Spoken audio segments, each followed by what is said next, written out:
President Duterte at Dan Fernandez nagharap na sa Quadcom hearing, panoodin natin guys. Magandang umaga po, Mr. President, at sa lahat po ng mga resource persons who are here today. Magandang umaga po. Mr. Chairman, Mr. President, sa inyo pong campaign promise, nasabi na po natin na 3 buwan, 6 na buwan po yung ating pong pangako, pero umabot po ito ng 6 na taon. At dito po sa 6 na taon na to ay naganap ito pong mga allegation of the extrajudicial killing. Sa isang press con po na napanood ko po ay nabanggit niyo po yung reward system na binabanggit niyo po yung 3 milyon para po doon sa eradication ng drug lords. At meron din po kayo nabanggit doon sa 2 milyon naman po para po doon sa mga drugista. At meron din po kayong binanggit doon na second echelon na almost 1 million. Ito po ba ay totoo, Mr. President? Correct. I was fighting a drug war. Doon sa mga manufacturers, sinasabi ko talaga patayin ninyo. Patayin ninyo. Huwag na ninyong, basta maabot na ninyo dyan sa factory na nagluluto ng shabu, patayin ninyo. Yan ang utos ko. And I assume full responsibility. Okay, Mr. President. Yung mga nasa labas na naglakad, nanhuli, hindi yun. At yung actual na sa factory, sabi ko, ubusin nyo lahat. Lalo na yung mga aliens. And this happened in my city And in other cities in the Philippines. and you take full responsibility for this, Mr. President. I will go to prison for that, Mr. Sir. At yun po ay in terms of policy, yun po yung inyong sinasabi. Ito po yung polisiya ng ating gobyerno, and that's the reason why ito po yung inyong pinaninindigan. Correct, Mr. President?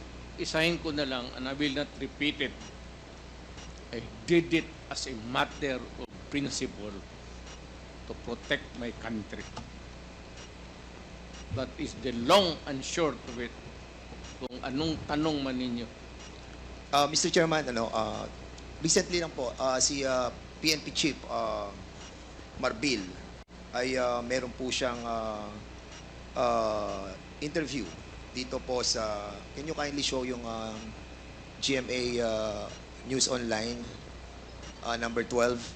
At sinabi po ni PNP Chief Marbil that based on the official PNP data from July 2016 to June 2022, Marbil said that 1,286 officers were affected in the line of duty, with 312 killed and 974 wounded. And at the same time, sabi niya po, Mr. President, Mr. Chairman, that these police officers carried out their responsibilities with dedication and often faced considerable risk to ensure public safety. Many officers endured not only physical harm, but also found themselves entangled in legal and administrative challenges. 214, Mr. President, na mga officers ng PNP faced 352 criminal cases during this period.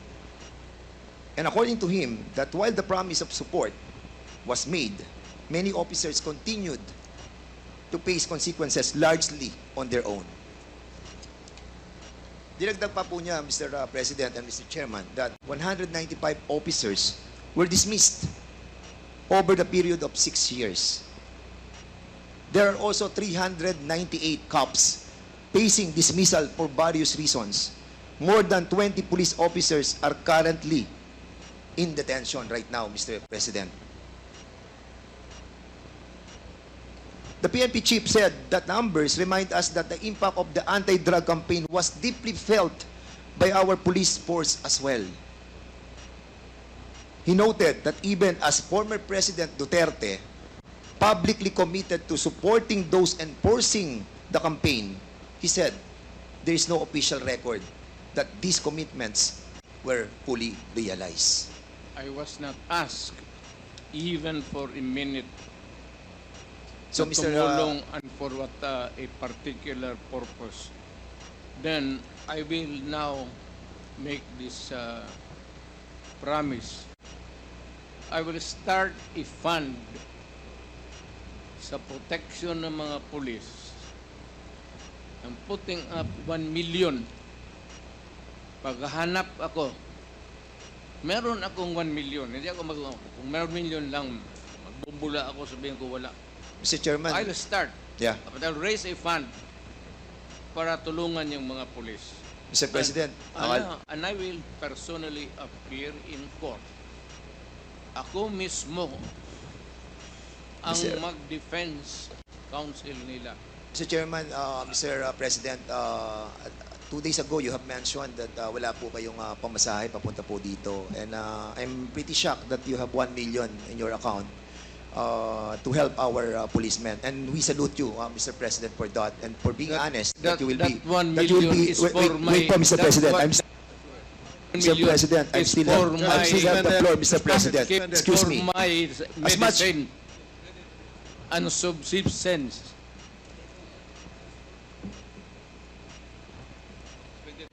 No, suspended tayo, suspended.